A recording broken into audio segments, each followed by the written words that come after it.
Larry Bird, one of the most interesting NBA players of all time. I think when we talk about guys who dominated the NBA for a period of time, we always go from the Russell Chamberlain era to Kareem, right to Michael Jordan, because he was drafted around when Kareem's era was over, but then we go right to Duncan, Kobe, and then to LeBron, Curry, Jokic, whatever else. But I truly do think, right there in between this Kareem and Jordan era, there was a time where Larry Bird was far and away the best player in the NBA. And not only was he by far and away the best player in the NBA, he's by far and away one of the best players ever. I mean, I'm not saying I put him at a specific number, I'd have to sit there and think about it, but I truly do believe off the top of my head, you can make a good case to put him at 4, 5, but you never see him there. And the reason for this, well, it's pretty obvious. His career was so short. He had a 13-season NBA career. That includes 2 seasons where he played 6 games and 45 games respectively, so that's where the doubt comes in for Larry Bird. But I mean, besides that, the dude was genuinely ridiculous at the sport of basketball. And to understand that, we gotta go way back, 1978 specifically, the NBA draft, the Boston Celtics, they take Larry Bird with the 6th overall pick. Let's look at the players that were taken over Bird. Michael Thompson, good. Not Larry Bird though. Phil Ford, definitely not Larry Bird. Rick Roby, never even heard of him, unless they met Rick Rubin. But Michael Ray Richardson, great actually, but off-court issues. But either way, still not Larry Bird, but then Purvis Short. Again, just not Larry Bird. But Larry Bird, that actually does happen to be Larry Bird. And the Boston Celtics land him with the 6th overall pick in the 1978 NBA draft. So yeah, Bird, now technically a Celtic, but things were different then, because Bird was a professional bag chaser. And after getting drafted, Bird decides, screw the NBA, I'm going back to college. So he goes back to Indiana State, decides to play there for another year, actually leads them to another finals appearance, and then June of 1979 circles back, the time around the next NBA draft, and then Bird revisits Boston. Bird and Red Auerbach, the Celtics GM at the time, they met up. I said Bird was a professional bag chaser. Listen to this. Bird tells Auerbach, I'm not taking any low offers. Pay me or I'm re-entering the 1979 NBA draft. And everyone knows I'll be the 1st overall pick, which was actually Magic Johnson, so Bird would have been a Laker, but that's besides the point. Just something crazy though. But yeah, Bird says, pay me or I'm going back to the draft. Jamar Chase asks response, but Red Auerbach responds by saying, I'm not paying you any more than any current Celtic. And then after a couple days of negotiations, guess what happens? Well, read this. After extended negotiations, Bird signed a 5-year, $3.25 million contract with the Celtics on June 8th, 1979, making him the highest paid rookie in sports history at the time. Yeah, Bird got what he wanted, because that's the kind of player he was really. The next year though, there was a new rule implemented, the Bird Collegiate Rule, a rule that prevents teams from drafting players before they're ready to sign. So that's how that happened. That's why you don't see this every day now. Because 3 years ago when Cade Cunningham saw the Pistons get the 1st pick, actually, I'll think I'll enter the draft next year. Anyways, let's move on, because it's officially Larry Bird's rookie season now, 1979. I mean, right away in this guy's rookie season, he was here to dominate the NBA. Genuinely, one of the best rookies in NBA history. And you really never hear anyone talk about it. I mean, think about this for a second. The 1978-79 season, their last season without Larry Bird, the Boston Celtics, they went 29-53. The 2nd worst record in the entire NBA. Now, the guy who held out a year, he comes. Was it worth him paying the money? Well, the Celtics, their 1st year with him on the squad, they go 61-21. The best record in the entire NBA. So yeah, that was the kind of impact he had on the game, and you could say it's a team sport, which of course it is, but this is very easily reflected on his individual performance too. I mean, for example, his very first game in the NBA, a game versus the Houston Rockets, Bird goes for 14 points, 10 rebounds, 5 assists. Now yeah, he may not be Michael Carter Williams with his first game, but still, definitely an impressive first game in the NBA. But it didn't stop there. There were so many massive performances from Bird that season. About a month after that, a game with 23 points, 19 rebounds, 10 assists versus the Detroit Pistons, and then 9 days after that, 30 and 11 versus the Pacers. I mean, it was becoming a nightly thing. Everyone knew when you play that green team from Boston, watch out for that white rookie. He's about to torture your team. And really, it was so evident how dominant Larry Bird was, he made the All-Star team his rookie season, which actually, there were 3 rookie All-Stars that year, which is crazy as hell. Bird, Bill Cartwright, Magic Johnson. I don't know how that happened. Edie, Bronny, and Sarr 2025 NBA All-Stars. But Bird would end up making the All-Star team and win Rookie of the Year that season, in a race that left only 2 guys with votes, Larry Bird and Magic Johnson. Even though it wasn't really a close voting, 60-3, it was foreshadowing. And spoiler alert, this becomes the biggest rivalry in NBA history. Sorry to spoil that if you didn't know, but if you didn't know, that might be a bigger problem. Anyways, I mentioned the Celtics record this season, 61-21, first in the NBA, first in the East, which of course gave them a playoff spot, and it gave them a bye in the first round too. So in the second round, I don't know if I'm drunk reading this right now, but in the Eastern Conference semifinals, the Boston Celtics defeat the Houston Rockets. Eastern Conference, Houston Rockets. I don't know, I guess you learn something new every day. Anyways, they swept the Atlantic Ocean Rockets. They get the 76ers in the Eastern Conference Finals. Unfortunately for Bird, this team has Dr. J and Darryl Dawkins, and they end up losing 4-1 in the series. So that's Bird's rookie season. Let's look at it in a perspective though. All-Star, Rookie of the Year, helped the Celtics have a 32-game improvement, averaged 21.3 points, 10.4 rebounds, 4.5 assists, 1.7 steals per game. He shot 47% from the field, 40 from deep, and oh yeah, I forgot to mention, Larry Bird made the All-NBA first team his rookie season. That's crazy enough, but besides that, Bird made the Eastern Conference Finals, and that's probably, maybe, one of the best rookie seasons I've ever heard of. And obviously, it was just getting started for Larry Bird. I do want to talk about something else quickly though. For me, taking care of myself has been something that's become very important to me over the past couple of years. That's why I'm excited to have Teach Hanley as the sponsor of today's video. Teach Hanley has helped me out honestly so much over the past couple months. The process of taking care of your skin is so easy. Genuinely, I never thought taking care of your skin could be this simple. They give you all the products you need and nothing you don't, no extra luggage. Their level 1 system includes a daily face wash, exfoliating scrub, AM moisturizer with the SPF 20, and a PM moisturizer. And to make it even easier also, they include an instruction card that tells you when to use each product, how much to use, and what order to use the product in. I have this card out every day, and it makes my life so much simpler.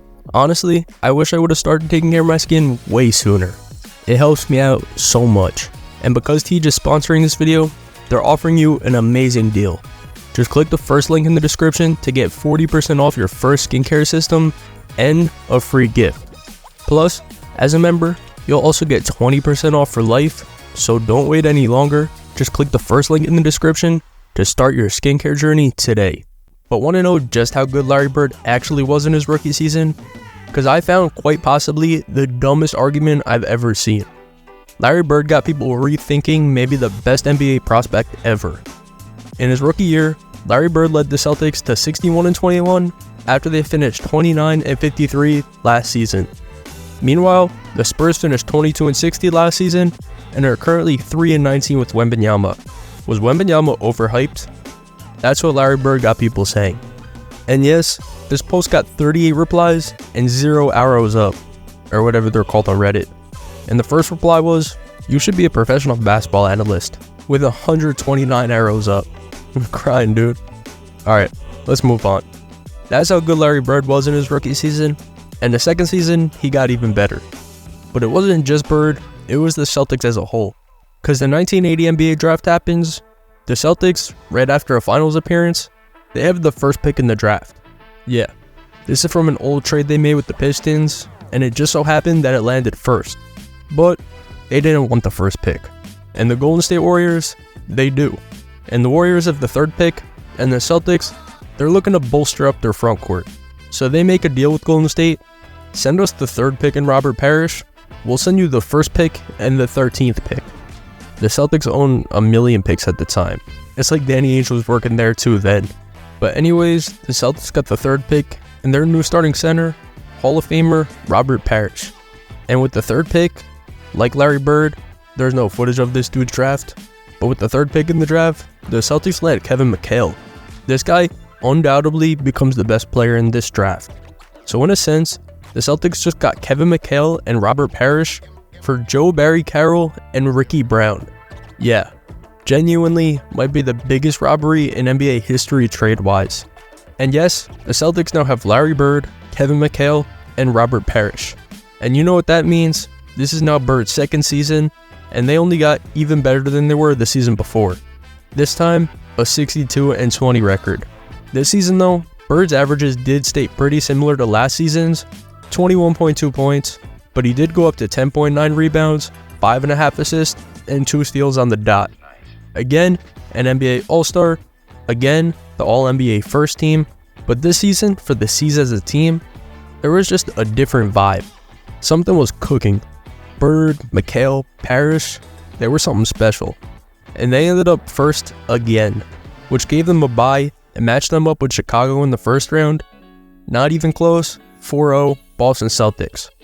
Following that, they had the team who eliminated them last year before, the 76ers, and actually, it looked like it was going to be the same result. After 4 games in the series, the Sixers were up 3-1. So yeah, the Sixers are headed back to the finals until Bird turns into an actual demon, and they win the series in 7 after being down 3-1, pulling a Nuggets bubble comeback, 2016 Cavs comeback. The Boston Celtics complete the 3-1 comeback. And take a guess who they matched up with in the NBA Finals. I'm gonna give you a couple seconds to guess. I really want you to think about it. Which Western Conference team did the Boston Celtics match up with in the 1981 NBA Finals? Alright, you got it? Well, if you said Los Angeles Lakers, you'd be wrong. It was the Houston Rockets. The team they played in the 2nd round the year before in the Eastern Conference playoffs. They're now matched up with them in the NBA Finals. I don't know why I find that so funny.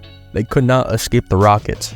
Or really, I should say the Rockets couldn't escape the Celtics, because once again, the Boston Celtics, they dominated the Rockets, winning the series in 6, and Larry Bird in his sophomore season, averaging 15.3, 15.3 and 7 in the finals, an NBA champion for the first time. I'll talk about the great defense done on you. Your shooting wasn't going real well, but you really came back with a super performance. How do you feel about having come so close in college, and now you're in the pros, you've got the big one? No, this is a very big one for us. We practiced awful hard this year.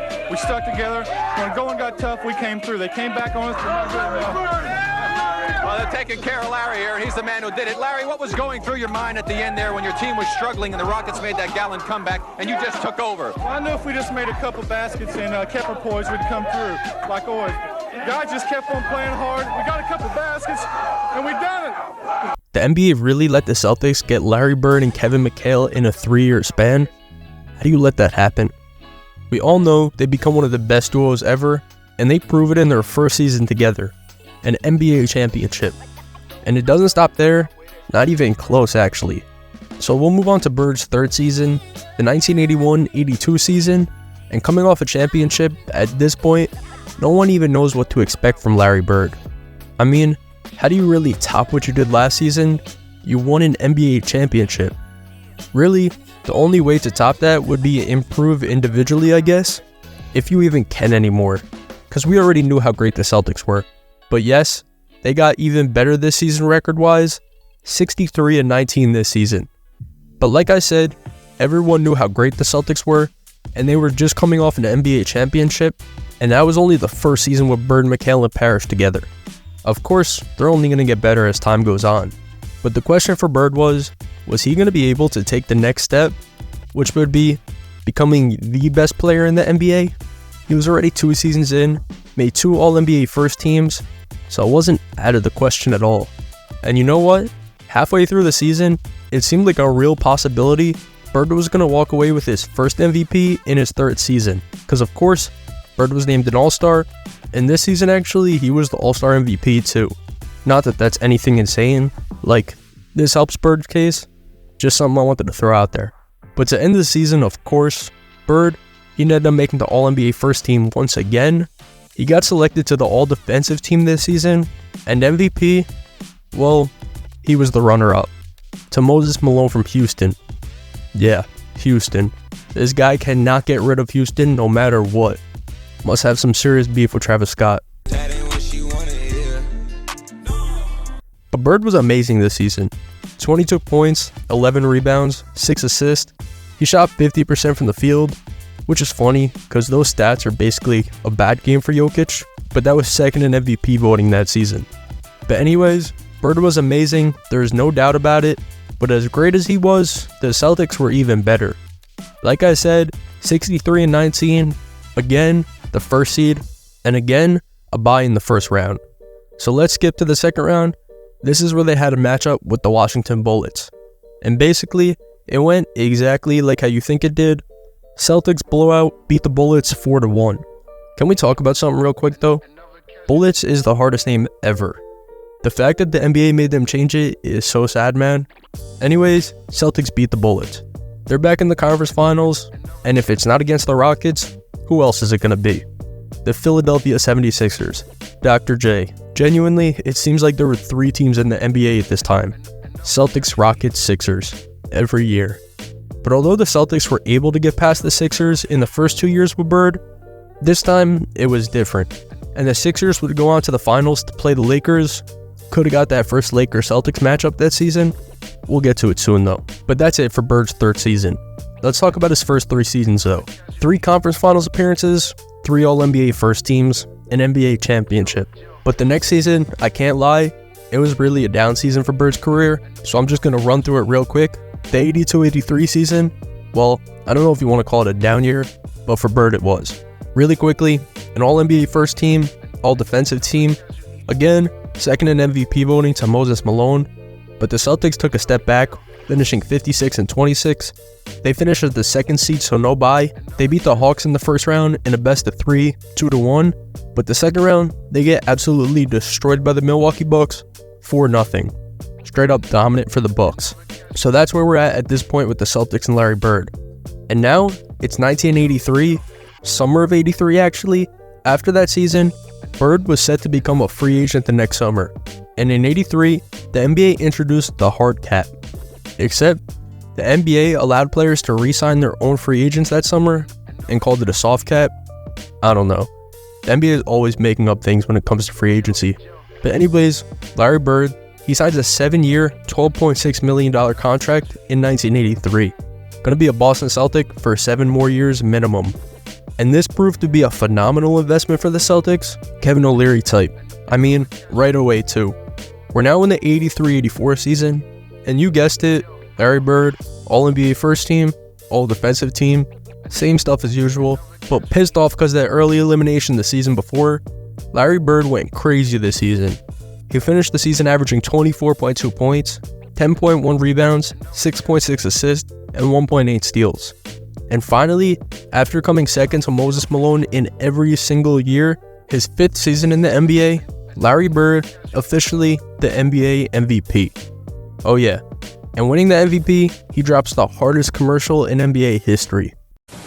The Converse weapon, that's to shoot, that's magic, do what he was born to do. It may be so, but that's not all. They let Isaiah play like he's 10 feet tall. For the kind of moves that never fail, the weapon's the choice of Kevin McHale. The same is true for Mark Aguirre. When I wear weapons, I'm on fire. Well, what can the weapons do for King? Well, I can do just about anything. You already know what you did for me. What? I walked away with the MVP. The Converse weapon, the #1 weapon in the NBA. Why is Magic looking at him like that? Magic's going to be looking at him a lot differently in a minute. Also, I hope you don't hear that annoying ass cricket in the background. But for real, the Celtics finished 62-20 that season, and with byes not a thing anymore at this point, they had to play in the first round. Again, a matchup with the Bullets, and again, not close. Celtics win 3-1, best of 5 then. Second round though, best of 7, and the Celtics just get past the Knicks, beat them in 7, and the Eastern Conference Finals, after those losses to the Milwaukee Bucks, they're finally able to get past them 4-1. And for the second time in his NBA career, Larry Bird is in the NBA Finals. But guess who came out of the West? No, not the Rockets, they play in the Northern Conference at this point. It was the Lakers. And for the first time, we get that Magic Bird finals. The college rivals now matched up in the NBA finals. And actually, the Lakers were up 2-1 in this series. They were about to go up 3-1 until this happened. This McHale foul, it got everyone's blood going. Both sides. I mean, this series was honestly more of a fight than some boxing fights. You know, those hug fights. But this did get the Celtics going. And after almost going down 3-1, the Celtics, they were able to pull off this series in 7, winning their second NBA championship in the Larry Bird era. Cooper goes for 3. It's over.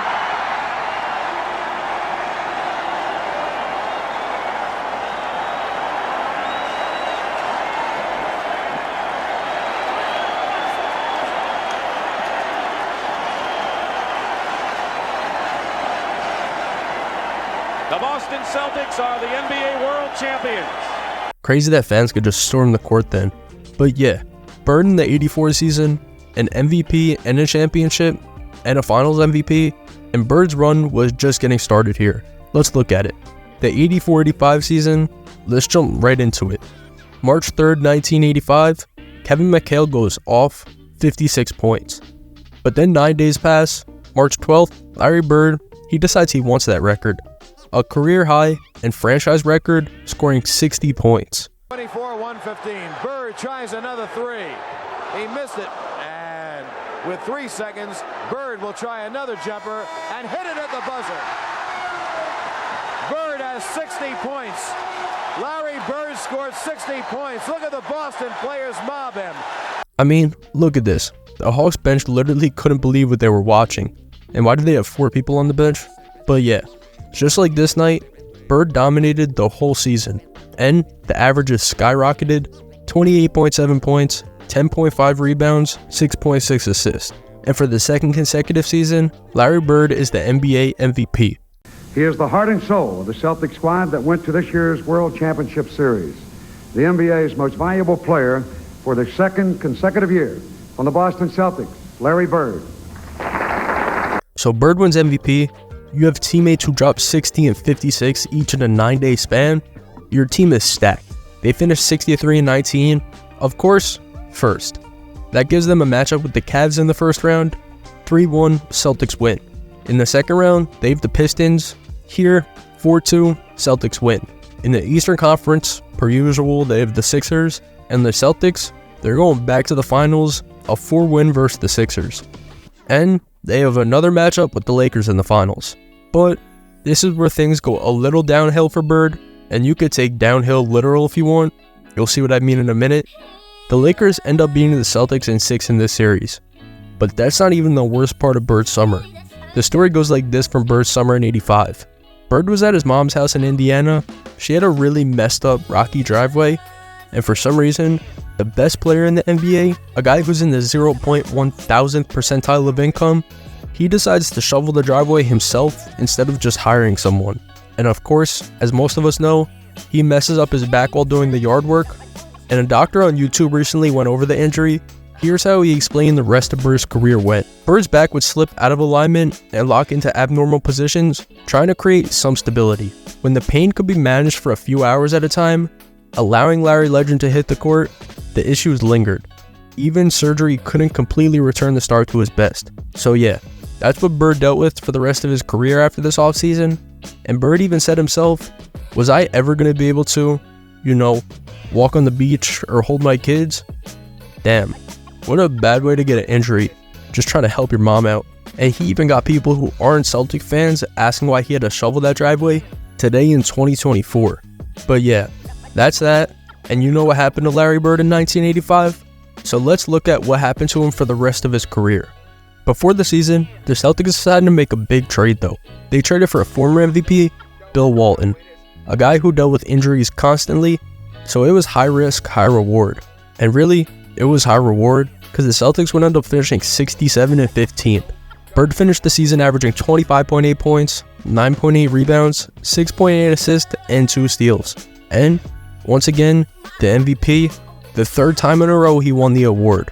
the third player ever to win it 3 times in a row. And this is the 7th season in this guy's career, you gotta remember. He's already cementing a spot in NBA history here. But for the Celtics, let's look at the first 3 rounds together. Their matchups: the Bulls, the Hawks, the Bucks.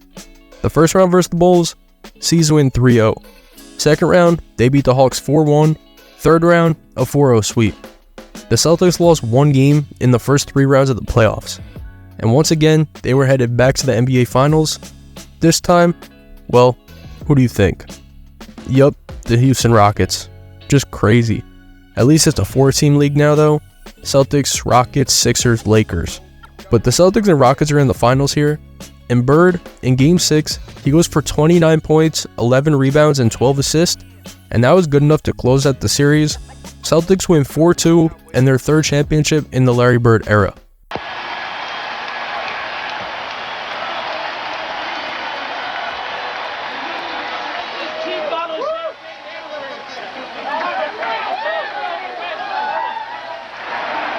So that's what happened in 1986, Bird's 7th season. Let's look at the last 3 seasons of his career though. These 3 seasons, Bird won 3 MVPs, made an all-defensive team, made the finals 3 times, won 2 championships, played on a team some people consider to be the best team ever, the 86 Celtics. So that's 7 seasons into his career. But the unfortunate part, Bird's career is already halfway done, or really over halfway done. Because now it's the 86-87 season, but still Bird, there's no doubt about it, he averaged 28, 9, and 8. He also hit the 50-40-90 club for the first time.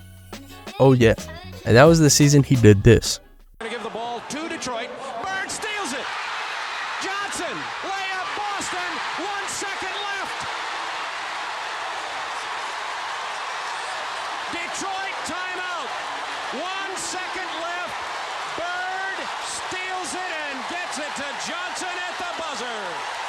1 second remaining. Oh my! Although this play was great and it saved the Celtics and brought them to the finals, it ended up losing to the Lakers in the finals in 87.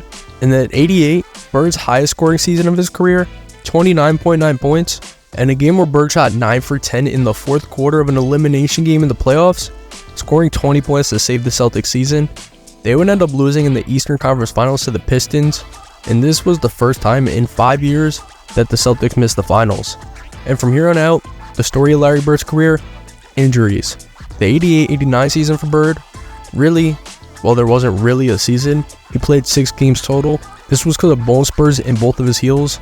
He had surgery, and his season, over. And then he did come back the next season in 89, but still, just back problems. Although he did play 75 games, about maybe 75 of them, he was playing through injury. He was still great though, averaged 24, 10, and 8, but the Celtics weren't great overall, lost to the Knicks in the first round, and then in the next 2 seasons, Bird only played 60 and 45 games respectively. That was because of back problems, and after that, Larry Bird calls it a career. The crazy part, Bird was still awesome in these seasons. I mean, his last season, he averaged 20, 10, and 7. He shot 47% from the field and 41 from deep. The guy wasn't retiring because of decline in skill, he just physically couldn't play anymore because of injuries. And yeah, after 13 seasons in the NBA, Larry Bird calls it a career. Made the playoffs every season of his career, 3 NBA championships, 2 finals MVPs, 3 regular season MVPs, back-to-back-to-back, 12 All-Stars, 10 All-NBA teams total, 9 All-NBA first teams in 13 seasons, really 12 seasons, really less than 12 too. Multiple times in the 50-40-90 club. Larry Bird, unfortunately, a career destroyed by injuries. And I hate to say destroyed by injuries, because really he's probably one of the 5 best players we've ever seen. But man, you gotta think, what if Larry Bird never picked up that shovel? Could he have been the greatest player ever?